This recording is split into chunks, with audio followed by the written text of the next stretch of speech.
लेकिन जरा मामला एहतजाजों का भी आपको बताते हैं। आज आखिरी जुम्मा है, जुम्मतुल वदा है माह रमजान मुबारक का, और आज बड़े बड़े इज्तिमात पूरे मुल्क के अंदर होने हैं। इस बीच all India Muslim personal law board ने पहले ही अपना शेड्यूल जारी कर दिया है और वक्फ तरमीमी कानून को लेकर आज पुरअमन एहतजाज किया जाएगा। आज बाद नमाज जुमा काला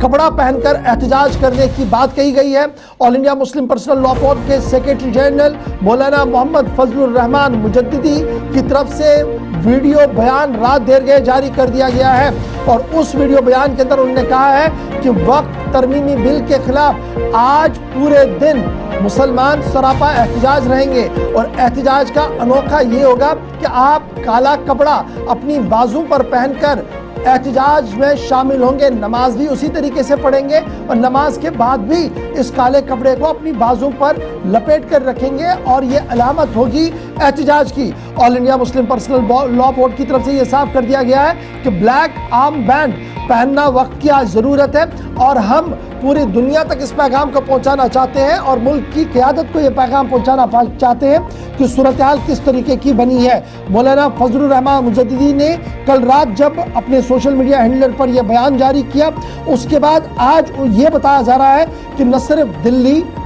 उत्तर प्रदेश, पंजाब, हिमाचल, हरियाणा और दीगर इलाकों से भी इस तरीके के अनोखे एहतजाज की कॉल पर काम किया जाएगा। याद रखिएगा, मरहलावार तरीकों से एहतजाज की बात हो रही थी। पिछले दिनों बिहार के अंदर असेंबली के बाहर धरने की बात कही गई थी और अब इतला ये है कि अब की बार एहतजाजी धरना जो है ये मजीद रियासतों के अंदर दिया जाएगा। लेकिन आज काला कपड़ा पहनना है बाजू पर, यह अपील करते हुए all India Muslim personal law board सामने आया है और कहा कि वक्फ तरमीमी कानून के खिलाफ इस एहतजाज को अमली जामा आज नमाज से पहले ही पहनाया जाए और नमाज इसी तरीके से एहतजाज के साथ पढ़ी जाए। रहीम, मेरे दीनी भाइयों, बुजुर्गों और दोस्तों, जैसा कि आपको मालूम है, all India Muslim personal law board की जानिब से वक्फ तरमीमी बिल 2024 के खिलाफ एहतजाज का सिलसिला जारी है। इस सिलसिले में इस रमजान मुबारक के महीने में जुम्मतुल वदा के मौके पर भी आपको अपना एहतजाज दर्ज करवाना है। इस सिलसिले में आपसे दरख्वास्त की जाती है कि अब जुमे की नमाज में जाएं तो अपने दाहिने हाथ में काली पट्टी लगाकर खामोशी के साथ में एहतजाज का मुजाहरा करते हुए मस्जिद में जाएं और उसकी वीडियो खींचकर भी वायरल करें और all India Muslim personal law board के सोशल मीडिया डेस्क पर भी भेजने की कोशिश करें। मुझे उम्मीद है कि आप इस तहरीक में शामिल होंगे। All India Muslim personal law board के सेक्रेटरी जनरल मौलाना मोहम्मद फजलुर रहमान मुजद्दिदी का मानना है कि आप एहतजाज भी करें, वीडियो भी बनाएं और उसे पूरी वक्त जो तरमीमी कानून है इसको लेकर फिर all India Muslim personal law board के सोशल हैंडलर तक भी पहुंचाएं ताकि हम इसको और ज़्यादा मुनज़्ज़म तरीके से चला सके। सूरत हाल क्या कुछ है, ज़रा हमें हमारे साथ उमेश मिश्रा ज्वाइन कर चुके हैं। उमेश, बहुत शुक्रिया ज्वाइन करने के लिए। आज फ्राइडे है और फ्राइडे के बीच बड़े बड़े इज्तिमात होने हैं, लेकिन खबर यह है कि all India Muslim personal law board अपने प्रोटेस्ट कैलेंडर को आगे बढ़ा रहा है। बिहार के बाद आज पूरे देश के अंदर काला कपड़ा बाजू पर पहनकर एहतजाज की बात कही गई है। क्या कुछ पूरी डिटेल्स है और क्या इससे कोई मसला हल होने की कोई उम्मीद लग रही है आपको? देखिए गौहर, बिल्कुल जिस तरह से all India personal law board ने अपील की है और ये कहा है कि कहीं ना कहीं कब जो बिल है उसके विरोध में जो भी लोग हैं, आज रमजान का आखिरी जुमे की नमाज है तो ऐसे में विरोध दर्ज कराएं और लोगों से अपील की गई है ऑल इंडिया पर्सनल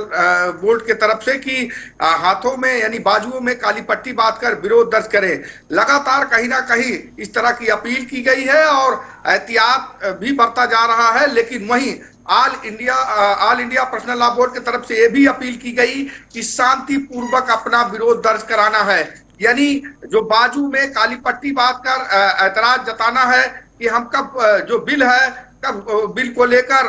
इसका विरोध करेंगे और कहीं ना कहीं विरोध भी शांति तरीके से होगा। तो देखने वाली बात यह है कि आज रमजान का आखिरी जुमे की नमाज है और जुमे की नमाज के दौरान ही लोगों से ये कहा गया है कि जब आप नमाज पढ़ने जाएं तो हाथों में जो बाजू है वहां पर काली पट्टी बांधकर बिल का विरोध करें। हालांकि इस तरह की अपील की गई है और आप देखिए गौहर कि जिस तरह से स्टालिन जो तमिलनाडु के मुख्यमंत्री हैं उन्होंने इसको लेकर अपनी बात रखी विधानसभा में। हालांकि हो हल्ला हुआ है, विपक्ष